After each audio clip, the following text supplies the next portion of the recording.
9 August 2024 কলকাতার RG Kar medical কলেজে রাতে ইমার্জেন্সি বিল্ডিংয়ের 4 তলার সেমিনার হলে কর্তব্যরত অবস্থায় থাকা এক মহিলা পড়ুয়া চিকিৎসককে নির্মমভাবে ধর্ষণ করে খুনের ঘটনাকে কেন্দ্র করে 164 দিনের মাথায় অবশেষে কলকাতার শিয়ালদহের নিম্ন আদালতে অন্যতম একমাত্র অভিযুক্তকে দোষী সাব্যস্ত করার মধ্যে দিয়ে সাজা ঘোষণা হলো।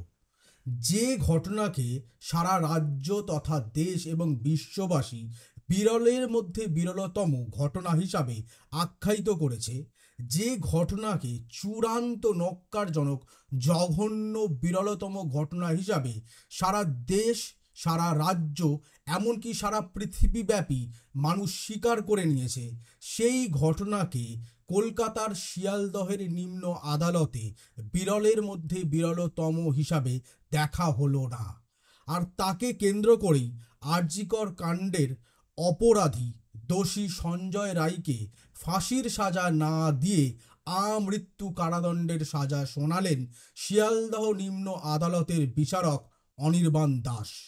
আর এই ঘটনা প্রবাহকে কেন্দ্র করে 164 দিনের মাথায় যখন বিচারক অনির্বাণ দাস তার 160 পাতার বিচার মানুষের সামনে তুলে ধরলেন, তারপর স্বভাবতই রাজ্য জুড়ে আপামর জনগণ বর্তমানে হতাশায় আবারও ডুবে গেল।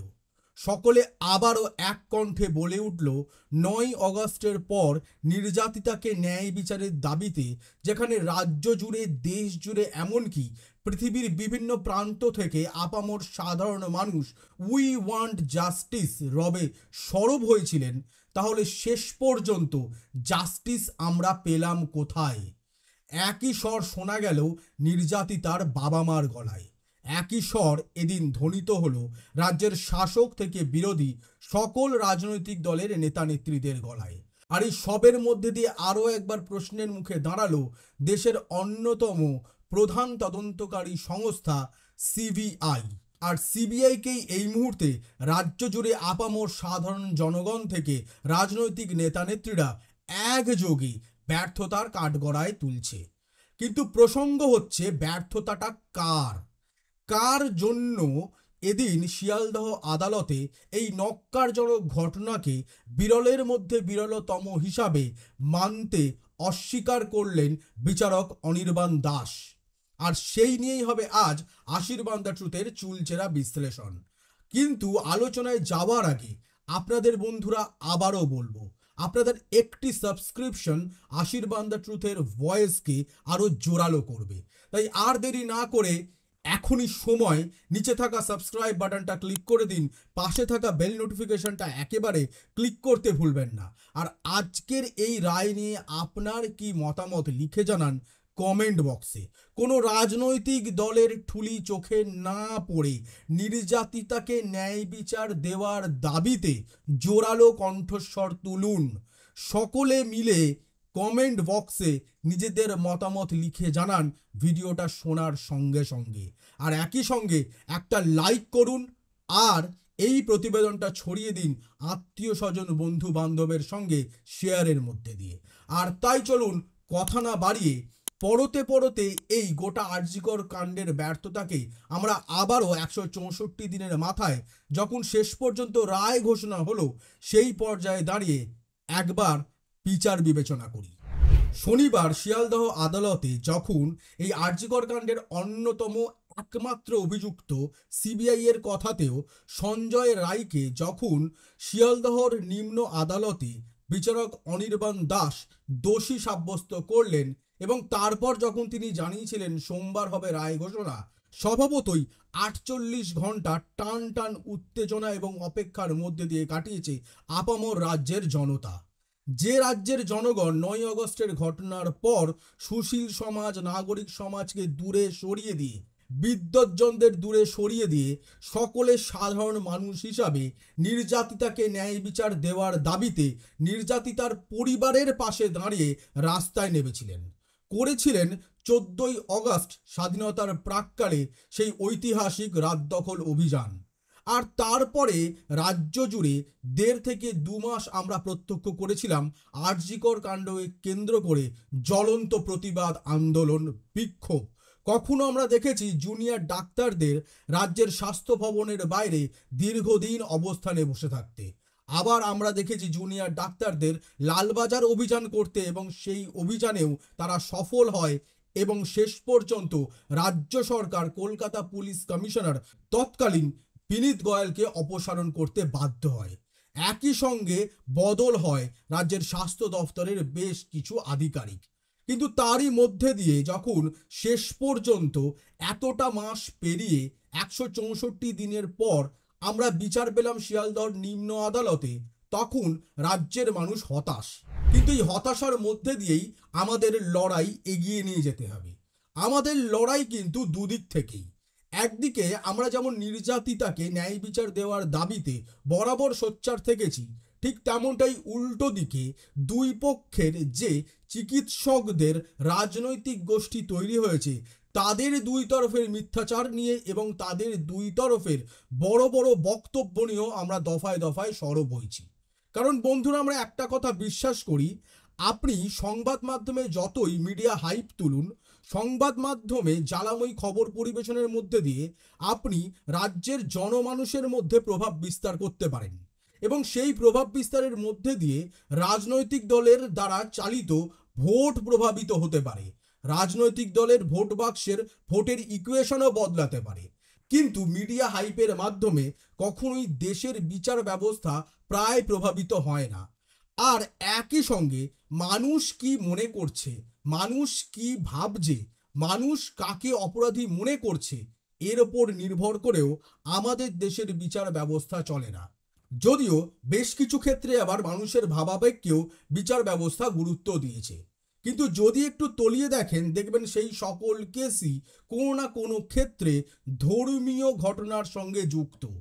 কিন্তু অধর্মীয় কোনো ঘটনার সঙ্গে যখন যুক্ত থাকে, সেই সময় নাগরিক সমাজের ভাবাবেগ ততটা গুরুত্ব পায় না আদালতের অন্দরে, যতটা গুরুত্বপূর্ণ থাকে তদন্তের মধ্যে দিয়ে উঠে আসা বিভিন্ন তথ্য, নথি এবং প্রামাণ্য বিভিন্ন বিষয়। আর তাকে কেন্দ্র করে এই আরজিকর কাণ্ডের শুরুর দিন থেকে আমরা দফায় দফায় নজর রেখেছি, দফায় দফায় কথা বলেছি। আর তাই 164 দিন পর যখন শিয়ালদহ নিম্ন আদালতের 210 নম্বর কক্ষের দিকে সোমবার সকাল থেকে সারা রাজ্য তথা দেশবাসীর নজর ছিল, নজর রেখেছিলাম আমরা। দুপুর 12:35 যখন বিচারক অনির্বাণ দাস প্রথমবার এজলাসে আসেন, তারপর থেকেই দফায় দফায় আমরা বিভিন্ন সংবাদ মাধ্যমে বিভিন্ন ব্রেকিং নিউজ ফুটে উঠতে দেখি, যার মধ্যে অন্যতম ছিল বাদী এবং বিবাদী পক্ষের তরফে আদালতের অন্দরে রায় ঘোষণার আগে শেষবারের মতো তাদের কথোপকথন, যেখানে সরাসরি সংবাদ মাধ্যমের দৌলতে আমরা জানতে পেরেছি যে বিচারক শেষবারের মতো অন্যতম অভিযুক্ত তথা বর্তমানে অপরাধী দোষী সাব্যস্ত হয়ে যাওয়া সঞ্জয় রায়কে তার বক্তব্য জানতে চাওয়া হয়। একই সঙ্গে নির্যাতিতার পরিবারের কাছেও তাদের বক্তব্য এদিন জানতে চেয়েছিলেন বিচারক অনির্বাণ দাস, এবং তারপরে তিনি সরাসরি অপরাধী সঞ্জয় রায়কে বলে দেন তিনি কি করেছেন তা তিনি ভালোভাবেই জানেন। একই সঙ্গে এদিন সঞ্জয় রায়ের তরফের আইনজীবী শেষ চেষ্টা করেন। তিনি আদালতের সামনে বলেন যে মৃত্যুদণ্ডই শেষ অপশন নয়, তাঁরা চান অপরাধীকে শোধরানোর সুযোগ দেওয়া হোক, এবং এক্ষেত্রে তুলে ধরেন শীর্ষ আদালতের অতীতে দেওয়া বিভিন্ন জাজমেন্টের উদাহরণ। যা বলার পর এদিন বিচারক লিখিত আকারে সঞ্জয় রায়ের আইনজীবীর থেকে জানতে চান, এবং সময় মতো তারা তা জমাও দেন। এবং তারপর 2:45 যখন আবারও একবার বিচারক অনির্বাণ দাস 210 নম্বর কক্ষের এজলাসে আসেন, তারপর শুধু রাজ্য নয়, দেশ নয়, সারা পৃথিবীর নজর ছিল যে শিয়ালদহ নিম্ন আদালতে আরজিকরের এই কুখ্যাত ঘটনার কি রায় শোনান। আর সেই রায় শোনার পর সত্যি সারা রাজ্য, দেশ এবং পৃথিবী জুড়ে এই আন্দোলনের পক্ষে সরব হওয়া, রুখে দাঁড়ানো সাধারণ মানুষ স্তম্ভিত। এদিন বিচারক অনির্বাণ দাস বললেন যে অপরাধী সঞ্জয় রায়কে ভারতীয় ন্যায় সংহিতার 64, 66 এবং 103-1 ধারায় দোষী সাব্যস্ত করার পাশাপাশি তাকে আমৃত্যু কারাদণ্ডের নির্দেশ দেওয়া হলো। একই সঙ্গে 50,000 টাকার জরিমানা অনাদায়ে অতিরিক্ত 5 মাসের জেল। পাশাপাশি এদিন বিচারক বলেন, কর্মক্ষেত্রে ধর্ষণের কারণে 7 লক্ষ টাকা এবং মৃত্যুর ক্ষতিপূরণ বাবদ 10 লক্ষ টাকা, মোট 17 লক্ষ টাকা নির্যাতিতার পরিবারকে দিতে হবে রাজ্য সরকারকে। যার পরই এদিন কান্নায় ভেঙে পড়েন নির্যাতিতার বাবা মা। তারা বলেন তারা ক্ষতিপূরণ চান না, তারা চান ন্যায় বিচার। আর তারই পাল্টা বিচারক এদিন বলেন যে তাদের ক্ষতিপূরণ দেওয়া হচ্ছে আইন অনুসারে, কখনোই এই বিশাল ক্ষতি পূরণ করা সম্ভব নয় কোনোভাবেই। এবং তারপরেই এদিন স্বভাবতই ভেঙে পড়ে রাজ্যের মানুষ। আবারও একবার রাজ্যের মানুষের মধ্যে অসন্তোষ দেখা দিল আর.জি. কর কাণ্ডের ন্যায় বিচারকে কেন্দ্র করে। পাশাপাশি এদিন আদালত কক্ষে বিচারক অনির্বাণ দাস একটি অত্যন্ত গুরুত্বপূর্ণ কথা বলেন।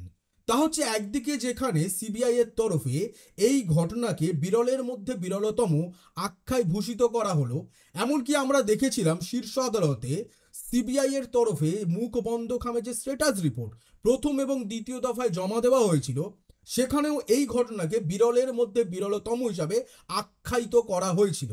কিন্তু তারপরেও শিয়ালদার নিম্ন আদালতে এদিন বিচারক অনির্বাণ দাস বললেন, সিবিআই এর তরফে সওয়াল জবাবের মধ্যে দিয়ে যে সকল তথ্য এবং প্রমাণ আদালতের সামনে রাখা হয়েছে, তাতে করে তিনি মনে করেন না যে এই ঘটনা বিরলের মধ্যে বিরলতম। আর তার জন্যেই আর.জি. করের এই কুখ্যাত ঘটনার অপরাধী সঞ্জয় রায়কে আমৃত্যু কারাদণ্ড শোনালেন তিনি। কিন্তু প্রসঙ্গ হচ্ছে, সিবিআই কিভাবে এত বড় ব্যর্থ হলো? প্রশ্ন হচ্ছে, যে সিবিআই দফায় দফায় বলে আসছিল এই ঘটনা বিরলের মধ্যে বিরলতম, তাহলে তারা কেন আদালতের অন্দরে তা প্রমাণ করতে পারল না? যেখানে 9 আগস্টের ঘটনার 4 দিনের মাথায় কলকাতা হাইকোর্ট এই গোটা ঘটনার তদন্তের ভার সিবিআই এর হাতে তুলে দেয়, এবং তার 5 দিনের মাথায় গিয়ে সিবিআই যেখানে গোটা তদন্তের দায়িত্ব নিজেদের হাতে নিয়ে যুদ্ধকালীন তৎপরতায় একাধিক টিম কাজে লাগিয়ে এই তদন্ত শুরু করে, যে তদন্ত যত এগোতে শুরু করে আমরা মিডিয়ার দৌলতে একাধিক তথ্য উঠে আসতে দেখি, এবং তারই মধ্যে দিয়ে সিবিআই এর তরফে জমা করা হয় প্রথম এই কুখ্যাত ঘটনার চার্জশিট। যদিও তারপর আমরা দেখতে পাই সিবিআই সময় মতো সাপ্লিমেন্টারি অর্থাৎ অতিরিক্ত চার্জশিট আদালতে পেশ না করতে পারার জেরেই এই ঘটনার দ্বিতীয় এবং তৃতীয় সন্দেহভাজন অভিযুক্ত হিসেবে গ্রেফতার করা হয়েছিল একজন আর.জি. করের প্রাক্তন অধ্যক্ষ সন্দীপ ঘোষ এবং দ্বিতীয় জন টালা থানার প্রাক্তন ওসি অভিজিৎ মণ্ডল, দুজনেই জামিনে ছাড়া পায়। আর তারপর থেকেই মানুষের মধ্যে সিবিআই এর তদন্তকে নিয়ে সন্দেহ দানা বাঁধতে শুরু করে। আর সেই সন্দেহ একেবারে ফলস্বরূপ মানুষ এদিন হাতে পেল যখন বিচারক অনির্বাণ দাস এদিন তার জাজমেন্টে বললেন, তিনি মনে করছেন না সিবিআই এর তরফে যে তথ্য প্রমাণ তার সামনে রাখা হয়েছে তার উপর নির্ভর করে যে এই ঘটনা বিরলের মধ্যে বিরলতম। তাহলে প্রশ্ন হচ্ছে, সিবিআই এর তরফে এমন কি ব্যর্থতার নিদর্শন রাখা হলো আদালতের অন্দরে? এর অন্যতম বেশ কতগুলি দিক আছে, যেদিক আমার আপনার সকলের নজর পড়েছে। যার মধ্যে অন্যতম একটি দিক হচ্ছে CFSL এর একাধিক রিপোর্ট, এবং তার সঙ্গে সেই সকল রিপোর্টকে একসঙ্গে অ্যানালিসিস করার জন্য যে ডাক্তারদের একটি বিশেষ দল গঠন করেছিল সিবিআই, সেই দলেরও রিপোর্ট, যে রিপোর্টের মধ্যে দিয়ে আমরা দফায় দফায় বেশ কিছু তথ্য আমাদের সামনে উঠে আসতে দেখি মিডিয়ার দৌলতে। আবার এই CFSL রিপোর্টেরই একটি রিপোর্টও জনসমক্ষে প্রকাশ হয়, যাতে দেখা যায় যে বেশ কিছু অসঙ্গতি রয়েছে তাদের ক্রাইম সিন অবজারভেশনের ক্ষেত্রে। যার মধ্যে যেমন প্রাথমিকভাবে ঘর ভাঙার বিষয়টি উঠে আসে, ঠিক তেমনটাই এভিডেন্স ট্যাম্পারিং এর বিষয়ে উঠে আসে। কিন্তু এখান থেকে আবার আরেকটি তথ্য উঠে আসে যে ঘটনাস্থলের পাশে যে বাথরুমটি ভাঙা হয়েছিল, সেই বাথরুমটি ভাঙার ক্ষেত্রে জুনিয়র ডাক্তারদের সম্মতি নিয়েই, তাদের স্বাক্ষর সম্মিলিত অনুমতিপত্র হাতে নিয়েই ওই বাথরুমটি ভাঙা হয়েছিল। আবার আমরা পরক্ষণে এটাও জানতে পারছি যে ঘটনাস্থল থেকে মাত্র 30 ফুট দূরে থাকা চেস ডিপার্টমেন্টের অন্দরেই থাকা এমার্জেন্সি নার্সিং স্টেশনে যেখানে 24 ঘন্টা নার্স থাকার কথা, সেখানে ঘটনার দিনও নার্সেরা ছিলেন, কিন্তু তার থেকে 30 থেকে 32 ফুট দূরে ঘটা এই কুখ্যাত ঘটনার বিন্দু বিসর্গ টের তারা পাননি। আর সিএফএসএল এর এই রিপোর্ট সামনে আসার পর আপনারা দেখেছেন বেশ কিছু অসঙ্গতির কথা তোলা হয়েছিল, কিন্তু ঘটনার দিন কোনো চিকিৎসক, অচিকিৎসক, নার্স বা অন্যান্য স্বাস্থ্যকর্মীরা এই ঘটনার কোনো টু শব্দ পায়নি, সে বিষয়ে বিশেষ আলোচনা হয় না। যদিও আশীর্বাদ দ্য ট্রুথ সেই সময় আপনাদের সামনে এ বিষয়ে আলোচনা করে।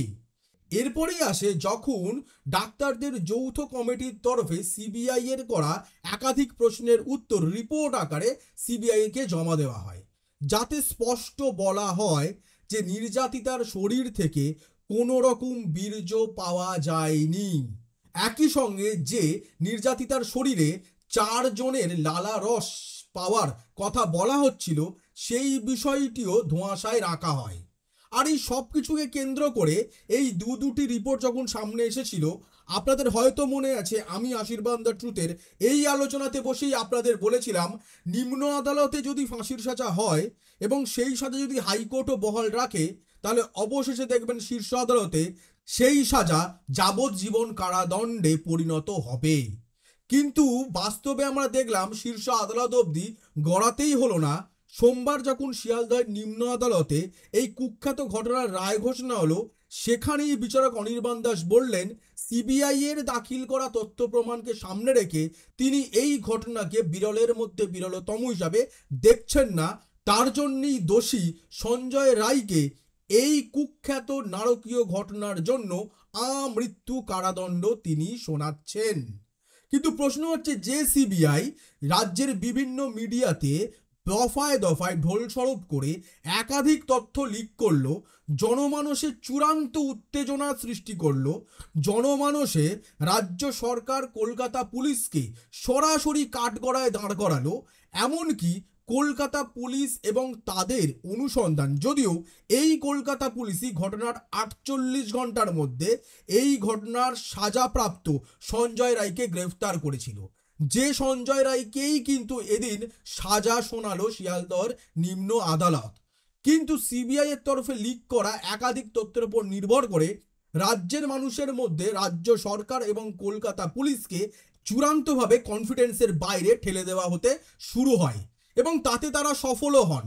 কিন্তু শেষ পর্যায়ে আর একটা প্রসঙ্গ উঠল, তা হচ্ছে এই গোটা ঘটনায় শুধুমাত্রই কি সঞ্জয় রায়ই দোষী, না আরও অনেকে আছে। এদিন নির্যাতিতার পরিবারের তরফে তার বাবা মা আদালতে বলেন যে ঘটনার দিন যে আরো 3 জন তার মেয়ের সাথে রাতে খাবার খেয়েছিলেন, তাদেরকে কেন জিজ্ঞাসাবাদ করা হলো না, তাদের কেন গ্রেফতার করা হলো না। নির্যাতিতার মা সরাসরি বলছেন তিনি মনে করছেন তার মেয়ের মৃত্যুর জন্য ওই 3 জন তার সহপাঠীও যুক্ত। আর এই প্রশ্ন কিন্তু কোনো সংবাদ মাধ্যমকেই হয়তো আপনারা দেখেছেন জুনিয়র ডক্টরস ফ্রন্টের কোনো প্রতিনিধির সামনে তুলতে নয়। জুনিয়র ডক্টরস ফ্রন্টের কোনো নেতা নেত্রী কিন্তু তাদের এই 3 সহপাঠী ওই দিন এক্স্যাক্টলি কোথায় ছিলেন, কি করছিলেন, সে বিষয়ে কোনো রকম কোনো প্রশ্নের উত্তর দেননি।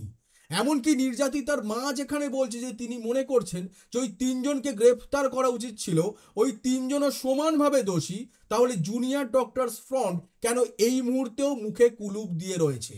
কেন অনিকেত মাহাতো, কিঞ্জল নন্দ, সৌভিক মাইতিরা একেবারে চুপ রয়েছে তাদের সহপাঠীদের বিষয়ে?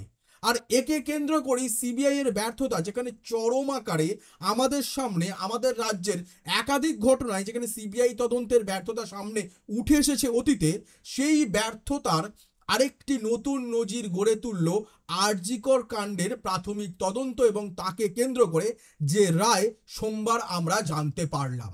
সিবিআই এর এই রায়ের পর স্বভাবতই নির্যাতিতার পরিবারের তরফে হাইকোর্টে যাবার কথা যেমন বলা হয়েছে, ঠিক তেমনটাই আরজি করে এই ঘটনাকে কেন্দ্র করে গড়ে ওঠা জুনিয়র ডক্টরস ফ্রন্টের তরফেও আগামী দিনে এই রায়কে চ্যালেঞ্জ করে কলকাতা হাইকোর্টে দ্বারস্থ হবার কথা বলা হয়েছে। এদিন সরাসরি জুনিয়র ডক্টরস ফ্রন্টের তরফে বলা হলো যে এই রায় তারা আদালতের তরফে যদি দেওয়া হয়েছে, তারা প্রাথমিকভাবে স্বীকার করছেন, মানছেন, কিন্তু তারা হাইকোর্টের দ্বারস্থ হবেন। তারা বলেন রাজ্যের সাধারণ মানুষ আরজি করের নির্যাতিতাকে ন্যায় বিচার দেবার জন্য রাস্তায় নেমেছিল। তারা ন্যায় বিচার পেল না। তারা এই ন্যায় বিচার পাওয়ার জন্য আগামী দিনে জোরালো লড়াই চালিয়ে যাবেন। আবারও তারা রাস্তায় নামবেন, আন্দোলনে গর্জে উঠবেন। কিন্তু এক্ষেত্রেও তারা আবারও নিজেদের সহপাঠীদের বাঁচিয়ে গেলেন। তারা আবারও আদালতের কক্ষেও নির্যাতিতার মায়ের তরফে তোলা তাদের ওই 3 সহপাঠীর কথা বললেন না। অর্থাৎ একটা বিষয় হয়তো আপনারা মানবেন যে ঘটনার দিন এমনটা হতেই পারে না ওই করুণ আর্তনাদ আরজি করে কর্তব্যরত অবস্থায় থাকা কোনো চিকিৎসক, অচিকিৎসক, স্বাস্থ্যকর্মী শুনতে পাননি। কারোর কানে নির্যাতিতার করুণ শব্দ পৌঁছায়নি, এমনটা ঘটতে পারে না। হয়তো অনেকের কানে পৌঁছেও ছিল, কিন্তু তারা সকলেই এখন মুখোশ পরে মুখে কুলু পেটেছেন। তারা অনেকেই হয়তো রাস্তায় উলঙ্গ রাজাকে দেখে সকলের মতো আঙুল তুলে বলছে, দেখো দেখো রাজা উলঙ্গ, কিন্তু বাস্তবে তারা নিজেরাই যে উলঙ্গ সেই কথা তারা জনসমক্ষে বলতে ভয় পাচ্ছেন। আর যেখানে জুনিয়র ডক্টরস ফ্রন্টের তরফেও দাবি করা হচ্ছে এক নয় একাধিক ব্যক্তি যুক্ত, কারণ সিবিআই এর তরফে যে চার্জশিট পেশ করা হয়েছে সেখানেও সেই ইঙ্গিত রয়েছে, কিন্তু সিবিআই স্পষ্ট করে এখনো এটা কেন বলতে পারলো না, এটা যেমন প্রশ্ন রইল, ঠিক তেমনটা জুনিয়র ডক্টরস ফ্রন্টের তরফে কেন বলা হচ্ছে না তারা কাদের কাদের দোষী হিসাবে দেখছেন এই ঘটনায়। নাম সহ জনমানসে তাদের সকলকে উন্মোচিত করার দায়িত্ব জুনিয়র ডক্টরস ফ্রন্টের এই প্রতিবাদী ডাক্তারদের এবার কি নিতে হবে? আপনি কি মনে করেন? কমেন্ট বক্সে অবশ্যই লিখুন প্রতিবেদনটা শুনতে শুনতে। কিন্তু এদিন সঞ্জয় রায়েরও ভার্সন ছিল একেবারে আজব। যে সঞ্জয় রায় শনিবার বলেছিল তাকে ফাঁসিয়েছে একজন আইপিএস, সেই আইপিএস এর তত্ত্ব সোমবার শেষবারের মতো যখন তার বক্তব্য জানতে চাইলেন বিচারক অনির্বাণ দাস, সেই আইপিএস এর তত্ত্ব একেবারে ভ্যানিশ হয়ে গেল। সে কোনো আইপিএস এর কথা উল্লেখ করলো না। সে বলল তাকে মারধর করা হয়েছে, তাকে জোর করে কাগজে সই করিয়ে নেওয়া হয়েছে। একই সঙ্গে সেই দিন আবারও একবার রুদ্রাক্ষের মালা তার গলায় ছিল, যদি সে এই কুখ্যাত ঘটনা ঘটাতো তাহলে সেই মালা ছিঁড়ে যাওয়ার দাবিও সে করেছে। কিন্তু রুদ্রাক্ষের গলা মালায় থাকলেই সে যে কোনো অপরাধ করতে পারবে না এমনটা নয়। আমি এর আগের দিনের ভিডিওতেও বলেছি, রুদ্রাক্ষের মালা গলায় এবং হাতে জড়িয়ে একদল গেছিল 1992 সালে বাবরি মসজিদ ভাঙতে। আবার 2001 সালে আর এক দল এই রুদ্রাক্ষের মালা গলায় পরে হাতে জড়িয়ে হাতে ত্রিশূল, তলোয়ার, গদা নিয়ে নেমেছিল গুজরাটের নারকীয় দাঙ্গা করতে। আবার এই রুদ্রাক্ষের মালা গলায় পরেই আমাদের দেশের একমাত্র মহিলা প্রধানমন্ত্রী ইন্দিরা গান্ধী জারি করেছিলেন ইমার্জেন্সি, ঘটিয়েছিলেন অপারেশন ব্লু স্টারের মতন কুখ্যাত ঘটনা। অর্থাৎ রুদ্রাক্ষের মালা আপনার গলায় আছে, হাতে জড়ানো আছে মানে আপনি হিমালয়ের সাধু, আপনি কোনো ক্রাইম করতে পারেন না এমনটা কিন্তু নয়। কিন্তু এরই মধ্যে দিয়ে রাজ্য সরকারের একটি ভার্সন উঠে এলো। এদিন রাজ্যের মুখ্যমন্ত্রী মমতা বন্দ্যোপাধ্যায়, যিনি ঘটনার 4 দিন পর বলেছিলেন যদি পুলিশ সঠিক টাইমে, অর্থাৎ কলকাতা পুলিশ সঠিক টাইমে এই ঘটনা তদন্ত শেষ না করতে পারে তাহলে তারাই এই ঘটনার তদন্তভার সিবিআই এর হাতে তুলে দেবেন। এবং সেই দিন তৃণমূল নেত্রী তথা মুখ্যমন্ত্রী এবং আমাদের রাজ্যের স্বাস্থ্যমন্ত্রী, পুলিশ মন্ত্রী মমতা বন্দ্যোপাধ্যায় বলেছিলেন এক নয় একাধিক ব্যক্তি যুক্ত। তাহলে প্রসঙ্গ হচ্ছে সিবিআই কেন সেই একাধিক ব্যক্তির টিকি ধরতে পারলো না? আর এদিন যখন আমৃত্যু কারাবাসের নির্দেশ দিলেন বিচারক অনির্বাণ দাস দোষী সঞ্জয় রায়কে, তারপর সভাপতি রাজ্যের মুখ্যমন্ত্রীও হতাশা পোষণ করলেন। তিনিও বললেন এই রায় খুবই হতাশাজনক। আর তারপরেই কিছু ঘন্টার মধ্যেই রাজ্যের মুখ্যমন্ত্রী মমতা বন্দ্যোপাধ্যায় জানিয়ে দিলেন এই রায়কে চ্যালেঞ্জ জানিয়ে রাজ্য সরকার দ্বারস্থ হতে চলেছে হাইকোর্টে। অর্থাৎ একদিকে রাজ্য সরকার, সিবিআই এর তরফে ইতোমধ্যে জানানো হয়েছে তারা হাইকোর্টে চ্যালেঞ্জ করতে চলেছে, প্রতিবাদী জুনিয়র চিকিৎসকেরাও তারা হাইকোর্টে দ্বারস্থ হবেন কথা বলেছেন, আবার নির্যাতিতার পরিবারও বলেছে হাইকোর্টে দ্বারস্থ হবেন। অর্থাৎ আগামী 48 ঘন্টার মধ্যে আমরা দেখতে চলেছি এই মামলা এবার হাইকোর্টে গড়াতে চলেছে। এবং সেখান থেকেই আর একটা বিষয় নতুন করে উঠে আসতে চলেছে, তা হচ্ছে এই ঘটনার তদন্ত কতদিনে শেষ হবে। কারণ সিবিআই তাদের চার্জশিটে জানিয়েছে তারা এই ঘটনার তদন্ত এখনো চালাচ্ছে। আবার তারা সাপ্লিমেন্টারি চার্জশিট সময় মতো জমা না করার ফলেই আরজি করের প্রাক্তন অধ্যক্ষ সন্দীপ ঘোষ এবং টালা থানার প্রাক্তন ওসি অভিজিৎ মণ্ডলও জামিনে মুক্ত হয়েছেন। তাহলে প্রসঙ্গ হচ্ছে কলকাতা হাইকোর্টে যখন এই মামলা উঠবে তখন কি সিবিআই এর তরফে অতিরিক্ত চার্জশিট জমা করা হবে, না তখন সিবিআই শেষ পর্যন্ত বলবে যে তাদের তদন্ত সম্পূর্ণ হয়েছে এবং যে চার্জশিট তারা জমা করেছে তারই ভিত্তিতে তারা ফাইনাল চার্জশিট কলকাতা হাইকোর্টে পেশ করতে চলেছে। এবার যদি সেটা হয় তাহলে আপনারা একটা কথা ভাবুন, যে সিবিআই দফায় দফায় রাজ্যের মিডিয়াকে বিভিন্ন খবর লিক করে এত জনমানসে হাইপ তুললো, তাহলে সেই হাইপ গেল কোথায়?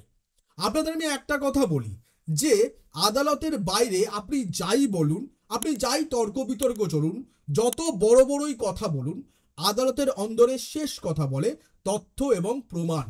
এবার এই ঘটনাকে কেন্দ্র করে যে সকল তথ্য প্রমাণ উঠে এসছে তাতে করে একটা বিষয় এই মুহূর্তে যেটা বোঝা যাচ্ছে যে সিবিআইয়ের হাতে কিন্তু এই মুহূর্তে আরজি করের প্রাক্তন অধ্যক্ষ সন্দীপ ঘোষ, টালা থানার প্রাক্তন ওসি অভিজিৎ মণ্ডলের বিরুদ্ধে কোনো জোরালো প্রমাণ নেই এবং একই সঙ্গে তারা নিজেদের যে বয়ান দিয়েছেন ঘটনার দিন, ঘটনার পর এবং তারপর দিন, অর্থাৎ 9ই আগস্ট, 10ই আগস্ট, 11ই আগস্ট, একই সঙ্গে 12ই আগস্ট, এই 4 দিনের যে ঘটনা তারা বয়ান হিসাবে সিবিআই এর কাছে নথিবদ্ধ করেছে তাতেও কিন্তু তারা বরাবর স্ট্যান্ড থেকেছেন। শুধু তাই না, তাদের বক্তব্যের পক্ষে তারা যে এভিডেন্স সিবিআই সামনে তুলে ধরেছে সেই এভিডেন্সও কিন্তু সিবিআই কাটতে পারেনি এবং সেই এভিডেন্স কিন্তু কোথাও যেন সিবিআই এর তদন্তের মধ্যে দিয়েও সত্যি প্রমাণিত হয়েছে। কারণ যদি না হতো তাহলে সিবিআই অবশ্যই সাপ্লিমেন্টারি চার্জশিট সময় মতো জমা দিত। কিন্তু বিষয় হচ্ছে শুধুমাত্র রাজ্যের মুখ্যমন্ত্রী না, একই সঙ্গে রাজ্যের অন্যতম বিরোধী দল বিজেপি এবং তাদের বিরোধী দলনেতা শুভেন্দু অধিকারীও এই রায় নিয়ে অসন্তোষ প্রকাশ করেছেন। তিনি সরাসরি নিজেদের কেন্দ্রীয় সরকারের হাতে থাকা সিবিআই এর ব্যর্থতাকে না দাগালেও তিনি এটা বলেছেন যে এই রায় মানা যাচ্ছে না, অন্তত তিনি ব্যক্তিগতভাবে এই রায়কে মানতে পারছেন না। অন্যদিকে বিজেপির অন্যান্য সাংসদ, বিধায়ক, নেতা নেত্রীরাও একই কথা বলেছেন। এমনকি যে মুখ্যমন্ত্রী মমতা বন্দ্যোপাধ্যায়ের সঙ্গে গত 1.5 মাস ধরে দফায় দফায় তৃণমূল কংগ্রেসের নাম্বার 2 অভিষেক বন্দ্যোপাধ্যায়ের বিভিন্ন ইস্যুতে অমত সামনে উঠে আসছিল, সেই অভিষেক বন্দ্যোপাধ্যায়ও ঘনিষ্ঠ আলোচনাতেও এই রায় নিয়ে অসন্তোষ প্রকাশ করেছেন। তিনি সরাসরি বলেছেন, মিডিয়ার দৌলতে যে খবর উঠে এসছে তাকে ভিত্তি করেই বলছি, যে এই ধরনের অপরাধীদের জেলে বসিয়ে বসিয়ে পাবলিকের টাকায় খাওয়ানোর কোনো মানেই হয় না। অর্থাৎ তিনি আবারও একবার মৃত্যুদণ্ডের পক্ষেই সওয়াল করেছেন, যে সওয়াল কিন্তু এদিন রাজ্যের মুখ্যমন্ত্রীও হতাশা পোষণ করেও করেছেন। তিনিও বলেছেন তারা চেয়েছিলেন অপরাধীর মৃত্যুদণ্ড, অপরাধীর ফাঁসির সাজা, কিন্তু তা যখন হয়নি তারপরেই রাজ্য সরকারের তরফে 24 ঘন্টা কাটার আগেই এই রায়কে চ্যালেঞ্জ করে কলকাতা হাইকোর্টে দ্বারস্থ হওয়ার কথা জানানো হলো। কিন্তু এই গোটা ঘটনা প্রবাহের মধ্যে দিয়ে রয়েছে একাধিক প্রশ্ন। ঘটনার দিন এক্স্যাক্টলি কি ঘটেছিল সত্যি রাজ্যের মানুষ এখনো রয়েছে অন্ধকারে। এক না একাধিক জন এই ঘটনার সঙ্গে যুক্ত, এরও সদুত্তর কিন্তু এখনো রাজ্যের মানুষ পায়নি। ঘটনাস্থল এক্স্যাক্টলি কি আরজি করের এমার্জেন্সি বিল্ডিং এর 4 তলার ওই সেমিনার হল, না অন্য কোথাও, তারও সদুত্তর কিন্তু সিবিআই এর তরফে এখনো দেওয়া হয়নি। একই সঙ্গে এভিডেন্স ট্যাম্পারিং এর বিষয় গত এই 164 দিন ধরে যে দফায় দফায় একাধিক প্রশ্ন উঠেছে, যে এভিডেন্স ট্যাম্পারকে সামনে রেখে সিবিআই আরজি করের প্রাক্তন অধ্যক্ষ এবং টালা থানার প্রাক্তন ওসিকে গ্রেফতারও করেছিল, সেই এভিডেন্স ট্যাম্পারের প্রশ্ন এখনো উত্তর মেলেনি। অর্থাৎ একাধিক উত্তর না মেলার মধ্যে দিয়েই সঞ্জয় রায়কে, যাকে গ্রেফতার করেছিল কলকাতা পুলিশ ঘটনার 48 ঘন্টার মধ্যেই, সেই সঞ্জয় রায়কেই দোষী সাব্যস্ত করে অবশেষে শিয়ালদার নিম্ন আদালতের বিচারক অনির্বাণ দাস আমৃত্যু কারাদণ্ড শোনালেন। কিন্তু প্রসঙ্গ হচ্ছে এই আমৃত্যু কারাদণ্ড যখন রাজ্য সরকার, জুনিয়র ডক্টরস ফ্রন্ট, নির্যাতিতার পরিবার এবং সিবিআই এই 4 পক্ষের তরফে যেমন চ্যালেঞ্জ করা হবে কলকাতা হাইকোর্টে এবং সেখানে সওয়াল জবাব এবং শুনানি এবং তার মধ্যে দিয়ে যে তথ্য প্রমাণ আবারও কলকাতা হাইকোর্টের সামনে সিবিআই রাখবে, তারপর কি এই আমৃত্যু কারাদণ্ড মৃত্যুর সাজায় পরিণত হতে পারে? আইনের বিভিন্ন বিশেষজ্ঞরা বলেছেন একেবারেই হতে পারে এবং সেই সম্ভাবনাকেই তারা জোরালো হিসাবে দেখছে। কিন্তু আশীর্বাদ দ্য ট্রুথ আপনাদের আজ একটা প্রেডিকশন করছে, তা হচ্ছে কলকাতা হাইকোর্টে মৃত্যুদণ্ড হবে না। এবং একই সঙ্গে এরপর শীর্ষ আদালতেও গেলে সেখানেও মৃত্যুদণ্ড হবে না। তার একটা অন্যতম কারণ আছে, যেটা আপনারা কিন্তু এই ডাক্তারদের যৌথ রিপোর্টের মধ্যে দিয়ে জানতে পেরেছেন। তা হচ্ছে নির্যাতিতার শরীর থেকে কোনো বীর্য মেলেনি, কিন্তু নির্যাতিতার উপর যে যৌন নির্যাতন করা হয়েছিল তার একাধিক প্রমাণ মিলেছে এবং ছত্রে ছত্রে নির্যাতিতার শরীর থেকে প্রাপ্ত বিভিন্ন এভিডেন্স এবং নির্যাতিতার নখ থেকে পাওয়া যে চামড়ার অংশ তার সঙ্গে অবিকল মিলে গেছে সঞ্জয় রায়ের থেকে পাওয়া ডিএনএ স্যাম্পেলের ম্যাপিং করার ফলে। অর্থাৎ এখান থেকে একটা বিষয় বুঝতে হবে, সঞ্জয় রায় কিন্তু সেই অর্থে ধর্ষণ করে খুন করেনি, এক্ষেত্রে যৌন নির্যাতন করে খুনের মামলায় দাঁড়াচ্ছে। আর যৌন নির্যাতন করে যদি খুনের মামলা হয় তাহলে এটা হতেই পারে নিম্ন আদালত যেভাবে এটাকে রেয়ারেস্ট অফ দ্য রেয়ারেস্ট দেখলো না, ঠিক একইভাবে হয়তো কলকাতা হাইকোর্ট এবং অবশেষে সম্ভবত বা হয়তো শীর্ষ আদালত এটিকে রেয়ারেস্ট অফ দ্য রেয়ারেস্ট দেখবেন না এবং তারা হয়তো সকলেই আবারও নিম্ন আদালতের এই রায় অর্থাৎ আমৃত্যু কারাদণ্ডকেই বহাল রাখতে পারেন। কিন্তু শেষ পর্যন্ত আবার যদি নাগরিক আন্দোলনকে সামনে রেখে মানুষের মনোভাবকে বিচার করে এবং সমাজকে সঠিক মেসেজ দেওয়ার লক্ষ্যে যদি কলকাতা হাইকোর্ট এবং সুপ্রিম কোর্টে এই মামলার শুনানি হয় তাহলে কিন্তু শেষ পর্যন্ত আবার ফাঁসির সাজা হলেও হতে পারে, কিন্তু সে সবই সময় সাপেক্ষ। আমাদের আরো অনেকগুলো মাস, অনেকগুলো বছর এই আরজি কর কাণ্ডের চূড়ান্ত পর্যায়ের রায়ের জন্য অপেক্ষা করতে হবে। আর ততদিন আমরা সকলে যেন অটুট থাকি নির্যাতিতাকে ন্যায় বিচার দেওয়ার দাবিতে। উই ওয়ান্ট জাস্টিস, এটা যেন শুধু কথার কথা না হয়, এটা যেন বাস্তবেই আমাদের প্রতিবাদের সুর হয়ে দাঁড়ায়। সেই সুরকে আমাদের এগিয়ে নিয়ে যেতে হবে, আর তেমনটাই হয়তো আগামী দিনে হতেও চলেছে। আর ততক্ষণ দেখতে থাকুন আশীর্বাদ দ্য ট্রুথ। আমি আশীর্বাদ, নমস্কার।